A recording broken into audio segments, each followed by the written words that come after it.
Welcome to the History AI podcast, where the past comes alive with facts, anecdotes, and a dash of humor. Here are your hosts, Chuck and Marco. Hey there, history buffs.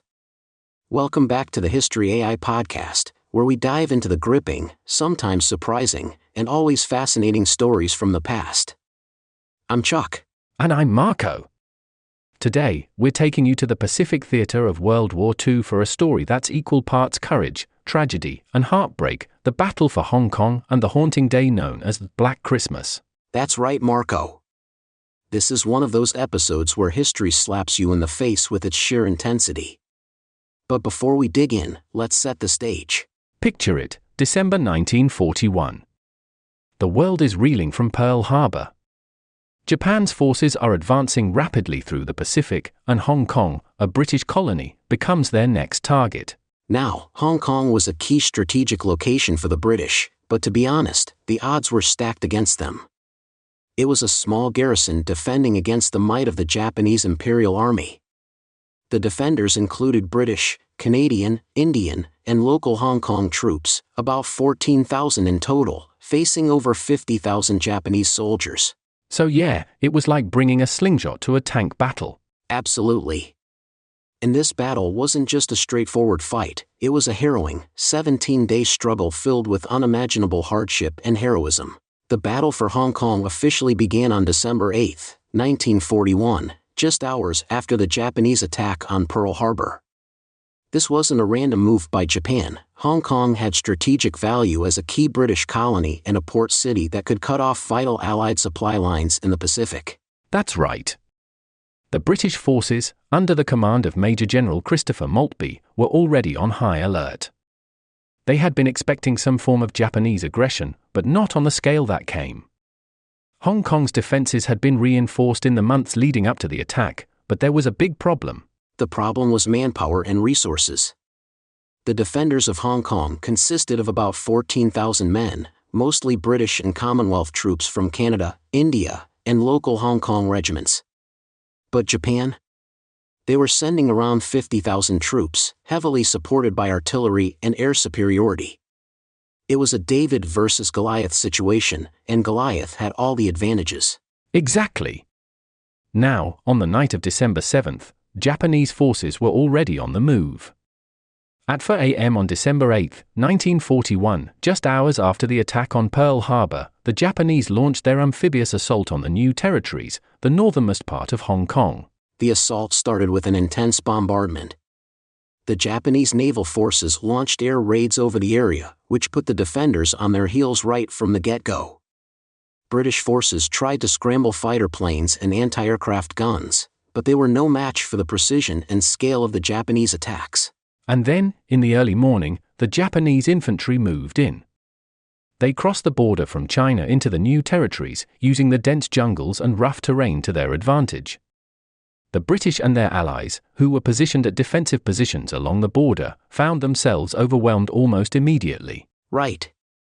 The defenses in the new territories were primarily a series of hastily constructed pillboxes and machine gun posts. These positions weren't designed to withstand a full-scale assault from an army with superior equipment, like tanks, artillery, and mortars. One of the biggest challenges was the terrain itself. The new territories were made up of mountainous areas and swamps. While this gave the British defenders some natural advantages in terms of ambush points, it also made it difficult to move troops and supplies quickly. The Japanese, however, had well-coordinated units with experience fighting in similar conditions, particularly in China. So, despite fierce resistance, by December 10th, the British were forced to retreat southward, abandoning the new territories and withdrawing to the Kowloon Peninsula, which was connected to Hong Kong Island by a narrow strip of land. The defenders held on as best they could, but the Japanese were relentless. Kowloon was more defensible, but it wasn't a guaranteed victory. The British and Commonwealth forces dug in, hoping to buy time, but the Japanese were already closing in. The defenders faced constant artillery bombardments and infantry attacks. There was no escape, no safe place to retreat. And that's where the true horror of this battle begins to take shape. The fighting was vicious. Civilians in Kowloon were trapped as well, unable to escape the war zone. There was no clear line between military and civilian targets, which made the whole situation even more tragic. The thing is, the British were trying to hold on, hoping for reinforcements. They had requested support from the Royal Navy, but those reinforcements never came.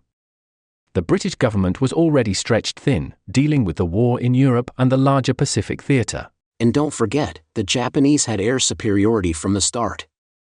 Their bombers and fighter planes were free to strike military and civilian targets at will.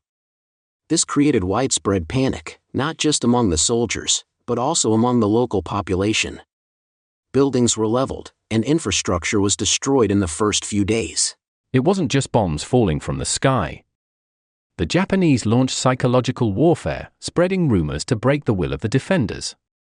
This kind of approach is characteristic of the Japanese strategy throughout the Pacific, dismantling morale before the battle even really began. By the time the British forces realized that Kowloon was no longer defensible, they had no choice but to fall back to Hong Kong Island itself. The last hope was to defend the island and hold on for as long as possible. But at this point, morale was flagging, supplies were running out, and every move felt like a desperate gamble. The retreat to Hong Kong Island was no easy task. The British forces had to cross the harbour by boat, under the threat of air raids and artillery fire.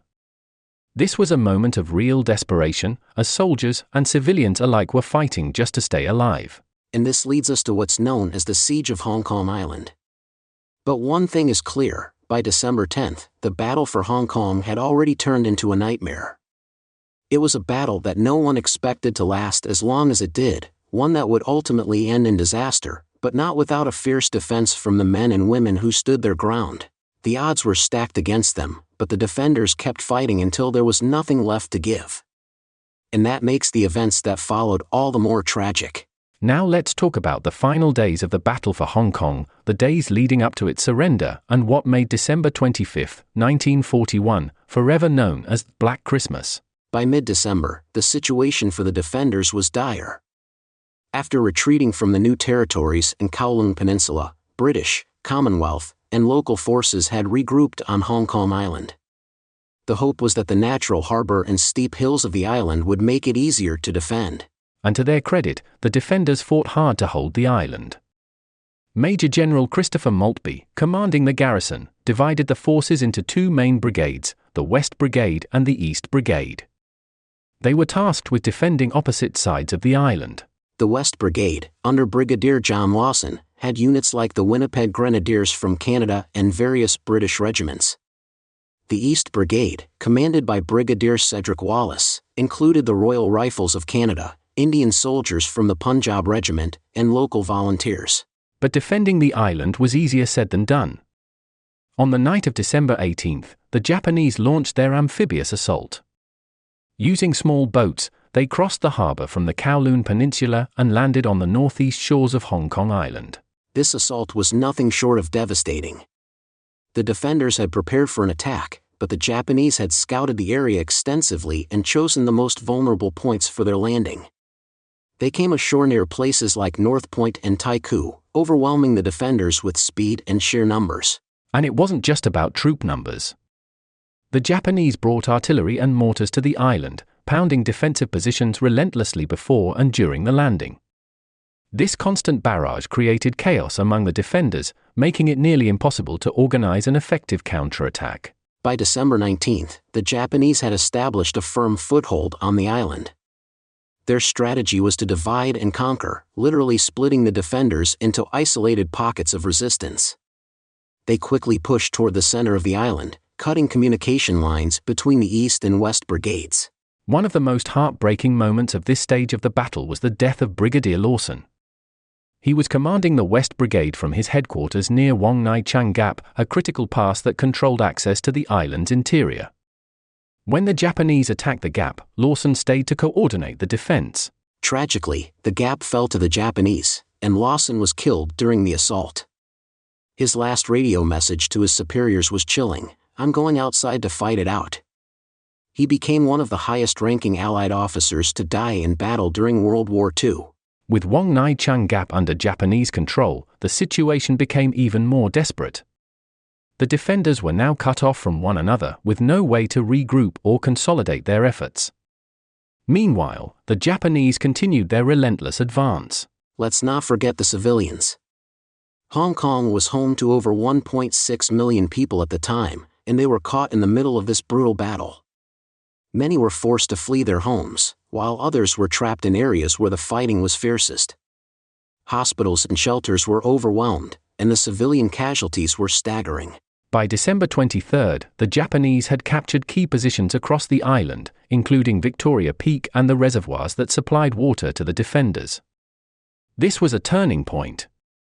Without access to fresh water and with supplies running dangerously low, the garrison's ability to hold out was rapidly crumbling. The fighting grew even more brutal in the final days. Areas like Stanley in the south and the central district of Hong Kong became intense battlegrounds. The defenders were out of food, out of ammunition, and out of time. On Christmas Eve, the Japanese delivered an ultimatum to Governor Sir Mark Young: surrender or face complete destruction. Young, Maltby, and the remaining Allied leadership agonized over the decision. They knew that continuing to fight would result in even more loss of life, especially for the civilians. And so, on Christmas Day, 1941, Governor Young made the heartbreaking decision to surrender. At 3:15 p.m., the Union Jack was lowered over the government house, and Hong Kong fell to the Japanese. The surrender of Hong Kong on December 25, 1941, was a devastating blow, but for the soldiers, civilians, and anyone left in the city, the horrors of war didn't end with the ceasefire. In fact, in many ways, the true nightmare began after the fighting stopped. That's absolutely right. When we think about Black Christmas, it's not just the day of surrender, it's the start of nearly 4 years of brutal Japanese occupation.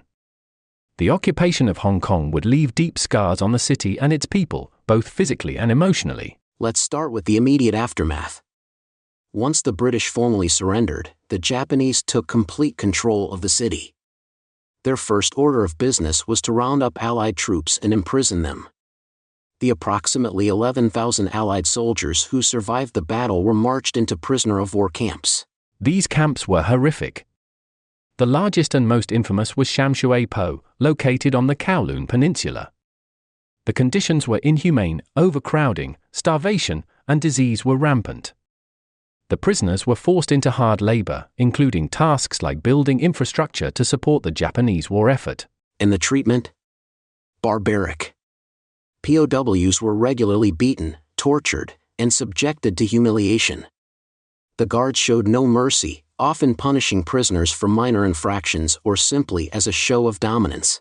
One particularly cruel punishment was standing at attention for hours, sometimes in freezing weather or under the blazing sun, with no food or water. And let's not forget the deliberate withholding of medical care. If a prisoner fell ill, they were often left to die.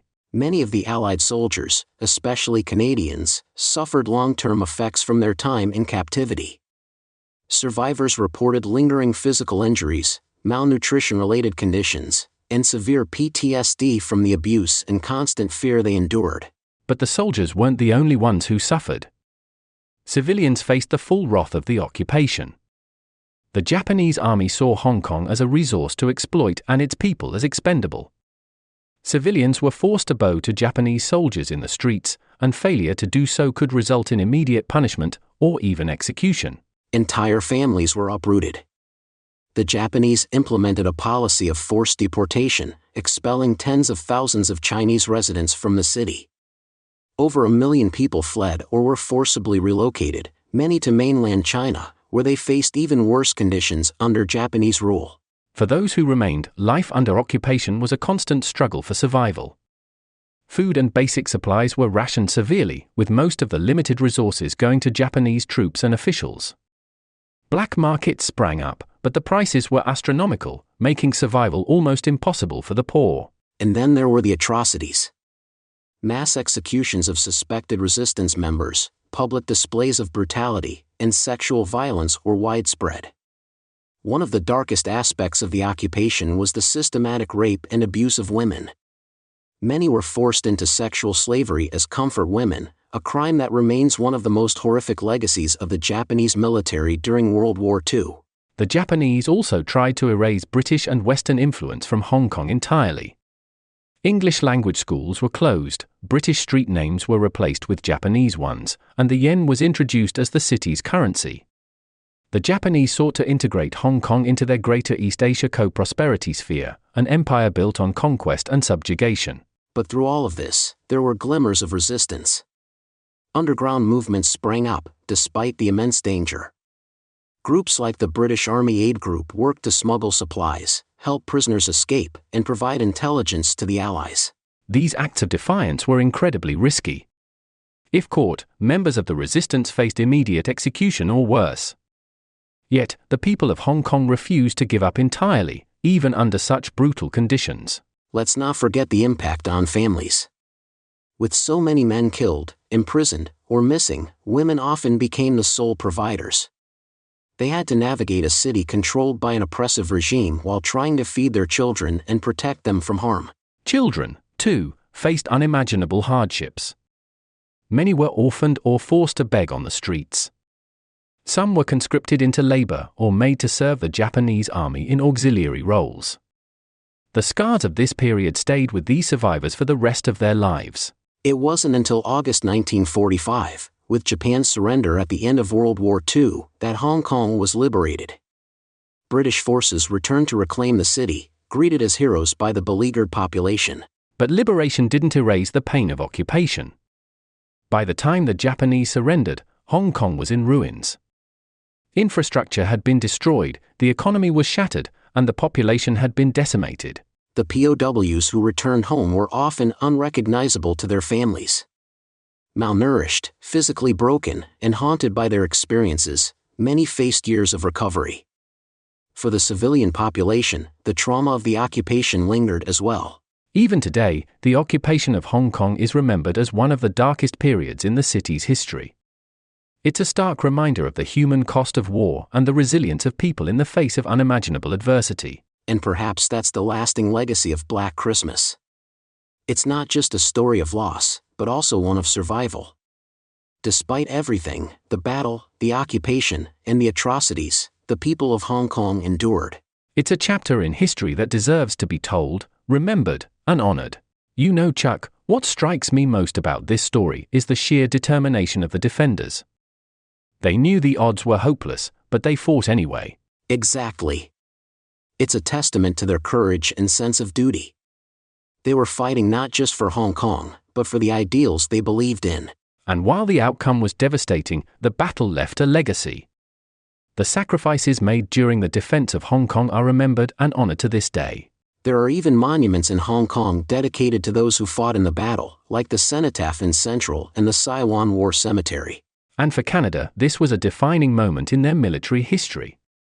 The contributions of Canadian troops, though often overshadowed, are still celebrated as a symbol of bravery and resilience. That's a wrap on today's episode, folks. Thanks for joining us as we explored the battle for Hong Kong and Black Christmas. If you enjoyed this episode, please leave us a 5-star review. It helps the podcast grow and reach more history enthusiasts like you. Don't forget to subscribe and share the show with your friends. You can also suggest topics for future episodes on our social media. Links are in the show notes. And hey, grab some of our new merch while you're there. Nothing says history buff like a History AI podcast mug, am I right? Absolutely. Until next time, keep exploring the past to understand the present. See you next time.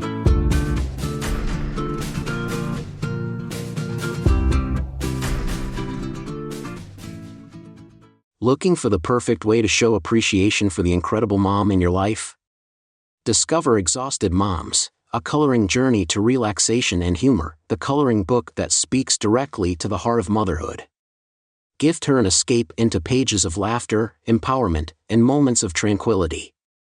With Exhausted Moms, she'll find a blend of whimsical illustrations and inspiring quotes that celebrate her daily triumphs and challenges.